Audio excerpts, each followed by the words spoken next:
नानी तिमी घनश्यामजी की छोरी हैनौ? हजुर पण्डितजी। अनि कता पुगेर आयौ त? म लोकसेवाको कक्षा सकाएर आएँ कि। अनि हजुर चाहिँ कताको सवारी? म बजारतिर जाँदै छु। अनि घनश्यामजीलाई सन्चै त छ नि? हजुर एकदमै आरामै हुनुहुन्छ। हस् त पण्डितजी, लाग्छु है। घनश्यामजी की छोरी पनि बिहेको लागि लायक कि भइछे?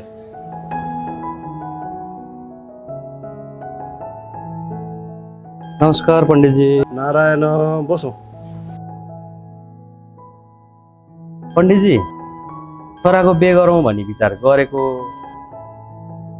तपाईँको नजरमा जोडा सुहाउँदो कुनै कन्या केटी छ होला?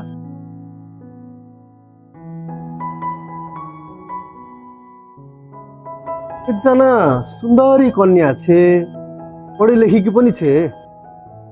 त्यसो भए हिला नगरौँ न पण्डितजी, हामी पनि कुरा टुङ्गाएर फर्किहाल्छौँ। छोराको पनि धेरै दिन छुट्टी छैन, सके भोलि नै कन्या र कन्याको आमा बुवासँग पाए हुन्छ। हस्, म चाँडोभन्दा चाँडो कन्याको बुवालाई भेट्छु, अनि उहाँहरूको विचार के छ बुझ्छु, अनि हजुरहरूलाई खबर गरौँला। अहिलेलाई म लाग्छु। पण्डितजी अब छिटो भन्दा छिटो मेरो छोरोको बिहा चाहिँ गरिदिइहाल्नु पर्यो है। हस्, म सक्दो प्रयास गर्छु नि। हस्।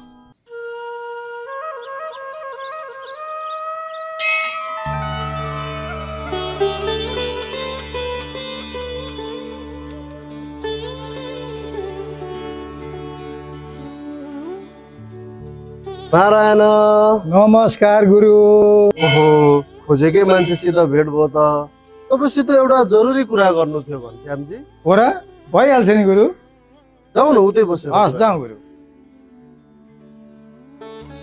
मन्दिर आएछ त आनन्द लाग्छ नि त गुरु। ठिक छ। भन्नुहोस् न गुरु, कुरा के हो? तपाईँकी छोरीसित हिजो बाटोमा भेट भएको थियो, खै के पो हो पढेर आएको भन्दै थिए। ए नबिना, त्यसले ब्याचलर सिद्ध्याई अहिले चाहिँ नै अब चाकरी खानुपर्छ भनेर लोकसेवा पढ्दै थिए। बिहे गर्ने उमेर कि भइसकी छे, के छ त विचार? उमेर त भइसक्यो, हामीलाई सुहाउँदो परिवारबाट कुरा आए सोच्नु पर्ला गुरु।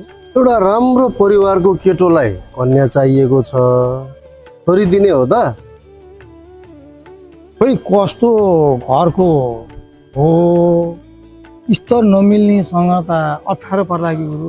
के को अप्ठ्यारो मान्नु अहिले जमानामा पनि?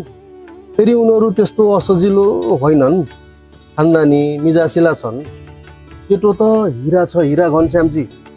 त्यो मौका गुमाउनु हुँदैन है घनश्यामजी। बरु म आज नै बेलुकी दुई परिवार बीच समय मिलाउँछु नि है।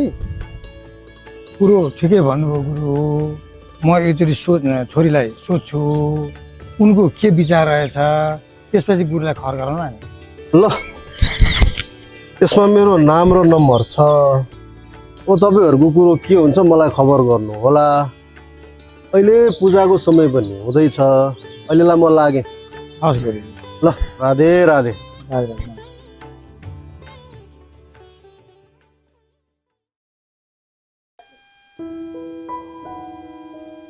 ए बुवा पनि आइपुग्नु भयो।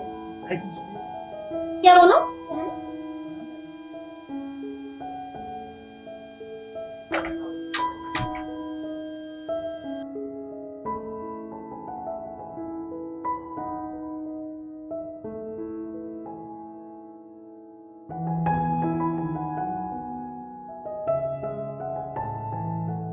किन?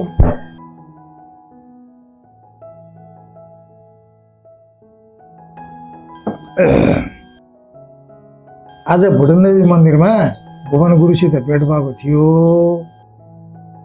ए पण्डितजीसित? हो छोरी, एउटा राम्रो परिवारलाई कन्या चाहिएको छ अरे। आज तिमीलाई चाहिँ नि बाटोमा गुरुले देख्नु भएको रहेछ। अनि के विचार छ छोरीको बिहे गर्ने? न त हो, अब म लोकसेवाको तयारी गरिरहेछु। फेरि नाम निस्क्यो भने जागिर पनि गर्ने कि सोचिरहेको छु बुबा। त्यो त ठिकै हो छोरी, जागिर त बिहेपछि पनि खान सकिन्छ, राम्रो कुल घरानाको केटा त पाइँदैन।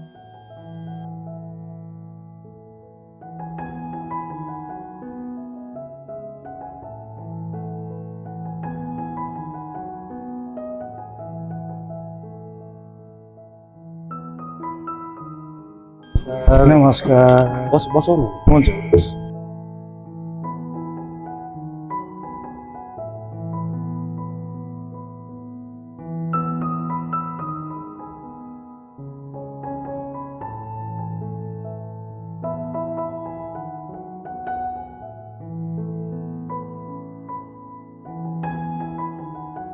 हेर्नुहोस्, मेरो त सम्पत्ति भने पनि सन्तान भने पनि एउटा छोरी हो। आफूसँग जे जति थियो त्यो सबै छोरीको पढाइमा लगानी गरेको छु। मसँग दाइजो दिने हैसियत छैन, पछि अप्ठ्यारो नपरोस् नि हजुर। हामी पनि दाइजो विरोधी हौँ, हामीलाई दाइजो चाहिँदैन, तपाईँ ढुक्क हुनुहोस्। जाउँ त छोरो, एकअर्कासँग परिचय गर जाऊ। जाउँ त छोरी, तिमी पनि आफ्नो कुरा राख, गफर जाऊ।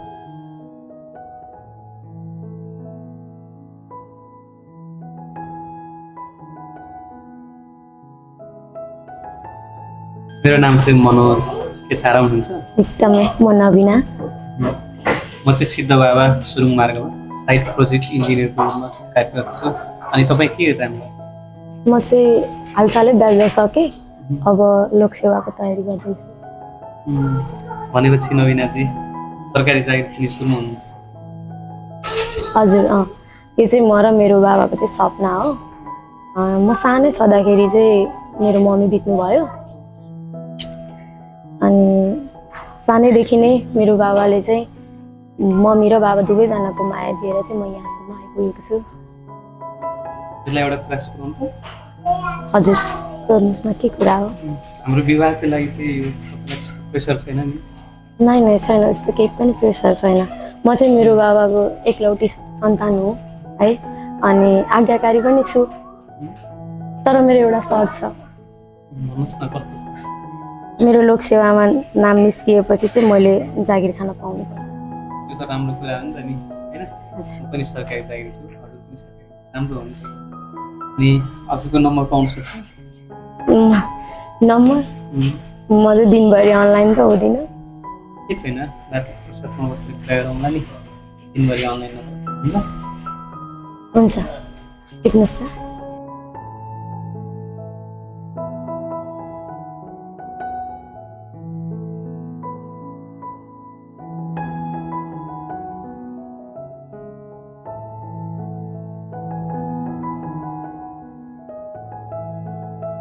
छोरो, केटी कस्तो लाग्यो? राम्रो छु भाइ, राम्रै छ, राम्रै छ। अनि छोरी, तिमीले के निर्णय गर्यौ त? हजुर खुसी हुनुहुन्छ भने मेरो भन्नु केही पनि छैन। हजुरको निर्णय नै मेरो निर्णय। हस् त, कुरा पक्का भइहाल्यो। हस् त हुन्छ, अब केटा र केटीहरू मन्जुरी छन्, पक्कै जस्तो भयो। पण्डितजी, मैले भनेको कुरा त याद राख्नु भएको छ नि? छ हजुर, छ। हजुरले चिन्तै नलिबक्सोस्। कुरा मिलाएर गर्नु होला, परिवारको इज्जतको सवाल पो छ है। भइहाल्छ नि हजुर, म मिलाएरै कुरा गर्छु नि, हजुरले चिन्ता लिनु पर्दैन।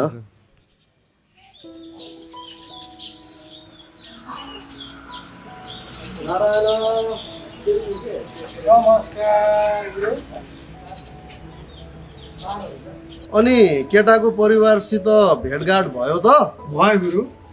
कस्तो लाग्यो त केटा? केटा त लाग्दो रहेछ गुरु, जागिरी पनि राम्रो, गजब रहेछ। मैले भने होइन त? हो गुरु हो। यसो यो सेवकलाई पनि विचार गर्नुपर्छ है घनश्यामजी। भइहाल्छ नि, गरौँ न।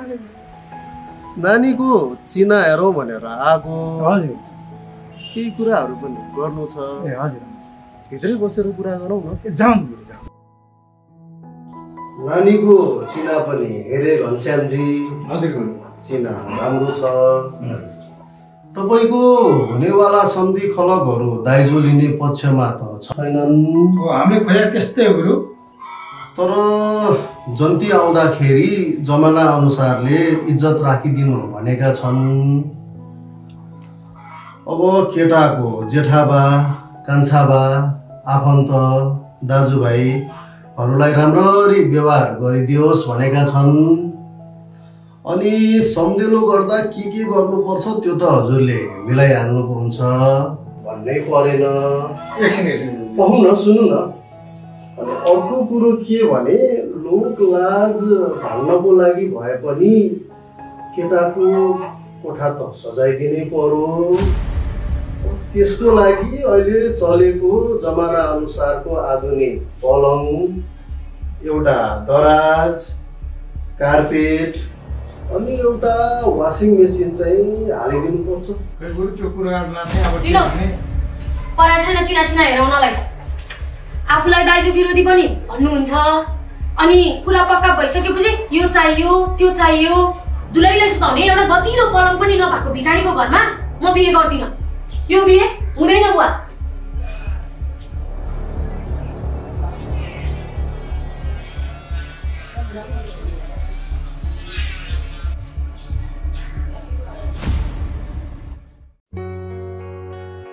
लघु चलचित्र भिखारी कथाका कथाकार श्री मित्र उराठी गौतम मफसलमा रही साहित्य कर्म गर्दै आउनुभएका एकजना स्थापित लघु कथाकार हुनुहुन्छ। पिता श्री मोती प्रसाद गौतम र माता श्रीमती उन्नता गौतमका सुपुत्र मित्रको जन्म विक्रम सम्वत 2030 जेठ 24 गते अमरपुर गुल्मीमा भएको हो। पेसाले एक निजामती कर्मचारी, उनले व्यस्त दिनचर्याका बावजुद पनि कथा, लघुकथा, कविता, गीत आदि विधामा सक्रिय रूपमा कलम चलाउँदै आउनु भएको छ। हाल तिलोतमा नगरपालिका वडा नम्बर 2 रूपन्देहीमा स्थायी रूपमा बसोबास गर्दै आउनुभएका गौतमको सतिमलाका गौतम वंशको चिनारी 2069, कविता सङ्ग्रह लकडाउनको उपहार 2077 र टुक्का कविता सङ्ग्रह 2080 गरी जम्मा 3वटा कृति प्रकाशित छन्। विक्रम सम्वत 2073 देखि विक्रम सम्वत 2080 सम्मका अवधिमा निरन्तर साहित्य लेखन, सङ्घ संस्थाहरूप्रति पुर्याउँदै आउनुभएको सक्रिय योगदान र समर्पणको उच्च मूल्याङ्कन गर्दै उनलाई विभिन्न सङ्घ संस्थाहरूले विभिन्न पुरस्कार र सम्मान पत्रबाट सम्मानित गरिसकेका छन्।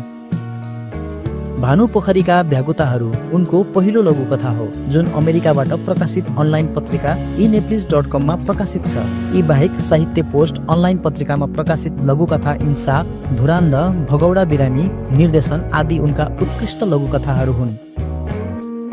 फुर्सदमा साहित्य सिर्जनामा रमाउने श्री मित्र उराठी गौतमज्यूलाई सुस्वास्थ्य, उत्तरोत्तर प्रगतिका साथै सक्रिय सृजनशील जीवनको हार्दिक मङ्गलमय शुभकामना साथै आभार व्यक्त गर्दछौँ।